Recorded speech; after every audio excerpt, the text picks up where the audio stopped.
As far back as we go in history, man has always communicated with symbolism from the ancient hieroglyphics in Egypt to the modern alphabet. It is unfortunate these sacred symbols many times were adopted later in history by secret organizations of power, or given a stigma by the church to represent evil or heretical meanings. Whether its intent was done on purpose or not, the result has been that man has lost important information about his history through fear.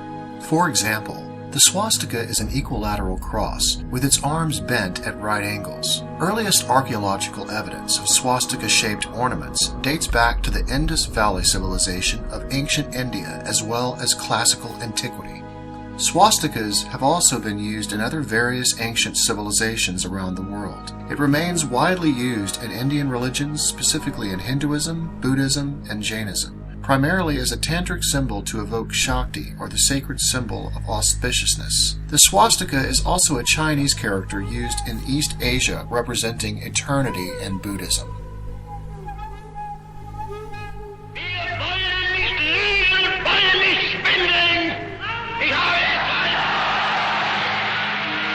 After Adolf Hitler's rise to power in the 1930s, a swastika was incorporated into the Nazi Party flag, which was made the state flag of Germany. As a result, the swastika became strongly associated with Nazism and related ideologies such as fascism and white supremacism since the 1930s in Western world, and is now largely stigmatized.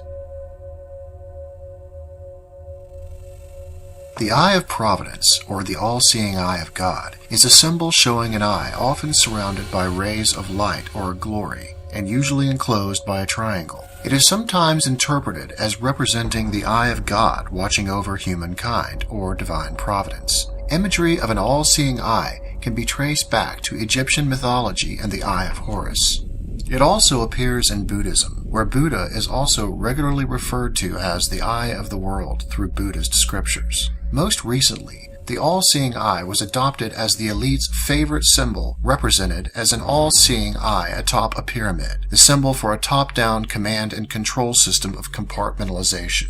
It is important to note that these recent adaptations are not the real meanings of these ancient symbols, and that we must look past our recent history to discover who we are. We should not be afraid of the symbolism just because large corporations and power elite decided to use them for their own. Additionally, we should not let fear control us because the church has given certain symbols the stigma of witchcraft or evil. If we wish to truly know where we came from, we must put down all those preconceptions and approach all of the symbolism and archetypes with the innocence of a child.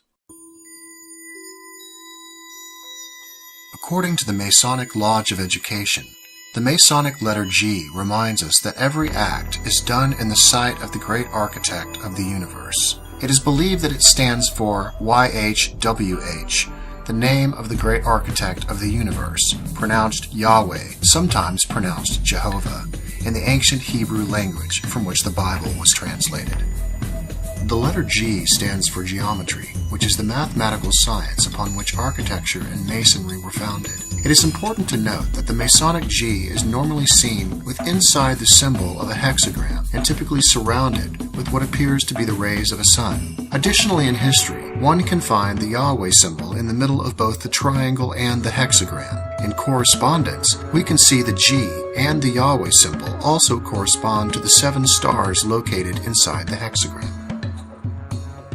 In tying all of this to Orion, we read the following in the Bible. Amos chapter 5 verses 8. Seek him that maketh the 7 stars and Orion, and turneth the shadow of death into the morning, and maketh the day dark with night, that calleth for the waters of the sea, and poureth them out upon the face of the earth. In part 1, we were able to see that the great teachers of wisdom were teaching enlightenment. Upon careful interpretation of the Bible, we can see the same correspondence. The 7 stars also refers to the 7 chakras, and there is a correspondence between the physical world and the mental universe. For we know from the Kabbalion that the universe is mental, held in the mind of the all. Additionally, Jesus said that the Father's kingdom is within and is outside you, which is also in alignment with the principle of correspondence. As above, so below. As below, so above. This is the reason why you many times see Jesus sitting inside a hexagram, because he had reached full enlightenment from his 7 chakras. Additionally, this is also why you see Jesus sitting inside a Vesica Pisces. The Vesica Pisces also represents sacred geometry in correspondence with the Masonic G, and also the flower of life, which represents how everything in the universe is constructed in our reality, a construction of the mental universe.